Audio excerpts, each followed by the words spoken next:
எல்லாரும் எல்லாமும் பெற வேண்டும் என்பதுதான் இந்த வையகத்தினுடைய ஒரு சிறந்த முடிவு. ஒவ்வொரு மனிதரும் தங்கள் வாழ்க்கையில் நிறைய பிரச்சனைகளில் இருக்கிறார்கள். பிரச்சனைகளிலிருந்து விடுபடுவதற்குரிய பல வகையான மார்க்கங்களில் நியூமராலஜி என்கின்ற ஒன்றும் உண்டு. 1 1 10 19 28 1 10 19 28 இந்த எண்களில் பிறந்தவர்கள் சூரியனுடைய ஆதிக்கத்தில் இருக்கிறீங்க. சூரியன் சந்திரனை போல தேய்ந்து வளராது சூரியன். அப்போ நிரந்தரமான தோற்றத்தையும் கொடுக்கக்கூடியது தான் இந்த சூரியன். அப்போ இந்த சூரிய ஆதிக்கத்தில் பிறந்தவங்க ஒரு நிலையாக நின்று நாட்டினுடைய நல்ல இயக்கத்திற்கு முதற் காரணமாக விளங்குவாங்க. இந்த ஆதிக்கத்தில் பிறந்த சிலர் அரசியல்வாதியாகவும் அரசாங்க உத்தியோகர்களாகவும் இருப்பாங்க, ஒரு சிலர் மருத்துவராகவும் இருப்பாங்க. பலருக்கு வேலை வாய்ப்பு அளிக்கக்கூடிய வகையில் தொழில் நடத்தி கொண்டு மதிப்பான பொதுஜன ஆதரவாளராகவும் தலைவராகவும் பொருளாளராகவும் நல்ல நிர்வாகியாகவும் போன்ற பதவிகள் எல்லாம் வகிக்கக்கூடியவங்க எல்லாரும் 1ஆம் தேதியில் பிறந்தவங்க. இது சூரியனுடைய ஆதிக்கம். இது குறைந்துச்சுன்னு வச்சுக்கோங்க, மேற்கொண்ட பலன்களில் சிறிதளவு தான் கிடைக்கும். அதனால் சூரிய ஆதிக்கத்தில் இருக்கக்கூடிய 1 10 19 28 தேதிகளில் பிறந்தவர்கள் தான் பள்ளிக்கூடத்தில் மானிட்டராக இருக்கா வகுப்பு, அதாவது நம்ம படிக்கிற வகுப்புக்கு மாணவ பருவத்திலேயே தலைவராக இருக்கிறார்கள். அப்போது வகுப்பத்தில் இப்போ பள்ளி தலைவராக இருக்கிறார்கள். அப்படி தான் விரும்பாத போதும் கூட அவர்களை விடாது இந்த தலைமை இருக்கும்படி ஒரு செயல் நடந்துடும். அப்போ 1 என்றால் தலைமை. அப்போ இவங்கள்ட்ட என்ன இருக்கும்னா ஒழுக்கம் இருக்கும், கடமையை நல்ல முறையில் நடத்தக்கூடிய திறமை இருக்கும். இளமையிலேயே இவங்களுக்கு அந்த மாதிரி ஆஃபர் வந்துடும். இப்போ 28ஆம் தேதியில் பிறந்தவர்கள் மட்டும் தனக்கு தகுதி குறைவு என்று மன தயக்கத்தோடு அவங்க இருப்பாங்க. இவங்களுடைய பிறந்த தேதிக்கும் தேதி வருடம் ஆகியவற்றை கூட்டு வருகிற கூட்டு எண்கள் பொறுத்தளவில் வரும் பொழுது இவங்களுக்கு இப்போ பிறந்த தேதி 1 கூட்டு எண் 1 வருதுன்னு வச்சுக்கோங்க. அப்படி வருதுன்னு வச்சுக்கோங்க, எழுதிக்கோங்க. பிறந்த தேதி 1, தேதி மாதம் வருடம் இவைகளை கூட்டு வருகிற எண்ணும் 1. இப்போ உடல் எண் 1ஆக இருந்து விதி எண்ணும் 1ஆக இருந்தால் அப்போ இவங்க என்ன பண்ணணும் அப்படின்னு கேட்டிங்கன்னா, இவங்களுக்கு உத்தியோகத்தில் 60% தான் இருக்கும். தொழில் 40, உத்தியோகத்தில் 60%, 40% தான் தொழில் செய்கிறவங்களாம் இருப்பாங்க. ஆடம்பர பொருட்கள், மின்சாரம், நெருப்பு சம்பந்தமான தொழிலாலையும் ஒரு இடத்துலேருந்து மற்றொரு இடத்துக்கு பொருட்களை அனுப்புவதிலாலையும் அவங்களுக்கு பணம் சம்பாதிப்பாங்க.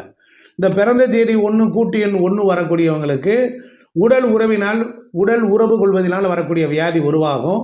பல்வலி, தலைவலி, மூட்டு வலி, வயிற்று வலி போன்ற நோய்கள் வர காத்திருக்கும்.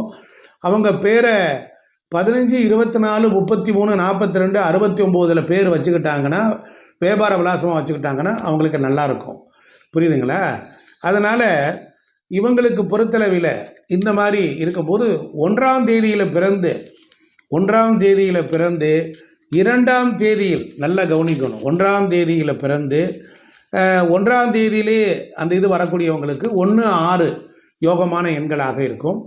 இப்படி எல்லா விஷயங்களும் வரும்.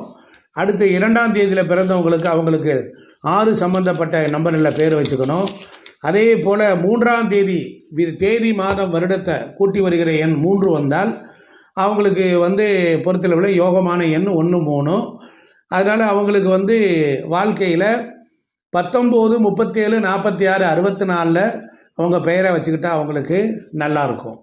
பிறந்த தேதி மாதம் வருடம் கூட்டு வருகிற எண் 4 வருதுன்னு வச்சுக்கோங்க. பிறந்த தேதி 1 கூட்டு எண் 4 ராகு. இப்படி வந்தால் அவங்களுக்கு யோகமான எண் 1 6. அவங்களுக்கு பெயர் அமைக்கக்கூடிய முறைகள் சூரியன் ராகு ஆதிக்கத்தில் வரனால 19 37 46 64 82 போன்ற சுக்கிரமான எண்களிலும் 15 24 33 42 60 69 போன்ற எண்களிலும் பெயர் வைத்து கொள்ளலாம். பிறந்த தேதி 1 இருந்து கூட்டு எண் 5 வருது பாருங்க. அவங்களுக்கெல்லாம் வைக்கக்கூடிய எண் 1 5 6 யோகமான எண். அவங்களுக்கு சூரியன் மாதிரி 19 37 46 64 82 14 23 32 41 59 77 போன்ற எண்களும் அவங்களுக்கு அதிர்ஷ்டகரமான பெண்ணாக விளங்கும். அதே போல் பிறந்த தேதி 1 இருந்து கூட்டு எண் 6 வருது பாருங்கள். அவங்களுக்கு எடுத்துக்கிட்டீங்க அப்படின்னா யோகமான எண் 1 6. யோகமான தேதி 1 10 19 28 6 15 24 இது மாதிரி விஷயங்கள்லாம் அவங்களுக்கு நல்ல முறையில் அவங்களுக்கு ஒர்க் அவுட் ஆகும். அவங்க பேர் வச்சுக்கிறது 1ஆம் தேதியில் பிறந்து கூட்டு எண் 6 வர்றவங்களும் சூரியனுடைய ஆதிக்கத்தில் வரக்கூடிய 19, 37, 46, 64, 82 போன்ற எண்களிலும் 15, 33, 42, 69 போன்ற எண்கள்லையும் இவங்க பெயர் வைத்து கொள்ளலாம். பிறந்த தேதி 1 இருந்து கூட்டு எண் 7 வருதுன்னு வச்சுக்கோங்க. இவங்க சூரியனும் கேது ஆதிக்கத்தில் பிறந்தவங்க.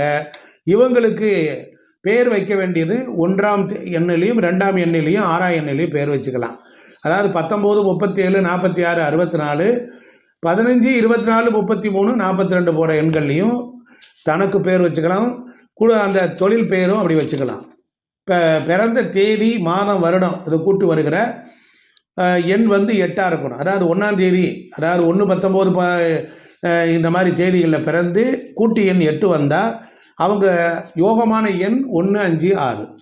அப்போ இவங்களுக்கு பொறுத்தளவில் 19, 37, 46, 64 போன்ற ஆதிக்கத்திலையும் 14, 23, 40, 32, 41, 59 போன்ற எண்களிலும் 15, 24, 33, 42, 69 போன்ற எண்களிலும் பேர் தன்னுடைய பெயரையோ அல்லது கடப்பெயரையோ விலாசத்தையோ வைத்து கொண்டால் நல்லாயிருக்கும். இப்போ பிறந்த தேதி மாதம் வருடம் இவர்களை கூட்டு வருகிற எண் 9 வருதுன்னு வச்சுக்கோங்க. பிறந்த தேதி 1, கூட்டு எண் 9. இவங்களுக்கு யோகமான எண் 1, 6, 9. யோகமான தேதிகள் 1, 10, 19. இந்த மாதிரி அதிர்ஷ்ட பெயர் வந்து 19, 37, 46, 64. அதே போல் 27, 45 இதுலேயும் அதிர்ஷ்ட பெயர் வச்சுக்கலாம். 15, 24, 42, 69 போன்ற எண்கள்லையும் பெயரை வைத்துக்கொண்டு இவர்கள் வெற்றி பெறலாம். ஆக இங்கே நான் எப்படி சொல்லியிருக்கேன்னா, முதலில் நியூமராலஜியை பற்றி சொல்லியிருக்கிறேன். அதற்கப்புறம் 1ஆம் எண், 1 என்றால் சூரியன், 1, 19, 1, 10, 19, 28 இந்த 4 தேதியில் பிறந்து தேதி மாதம் வருடம் இவைகளெல்லாம் கூட்டினா ஒரு எண் வரும். அதற்குரிய அதிர்ஷ்டங்களையும் அதை பற்றிய விஷயங்களையும் உங்களுக்கு சொல்லியிருக்கிறேன். இதெல்லாம் உங்கள் பேரில் நீங்கள் வச்சுக்கொள்ளணும். பேரில் திருத்தி வைத்து கொண்டால் நல்லது. முடியாதவர்கள் என் நம்பருக்கு கீழே இருக்குது, தொடர்பு கொண்டு நீங்கள் உங்கள் பெயரை திருத்தி கொள்ளலாம். தொடர்ந்து நம்மளுடைய வீடியோ பாருங்கள். 1லேருந்து 9 வரைக்கும் உங்களுக்கு வீடியோ வரும்.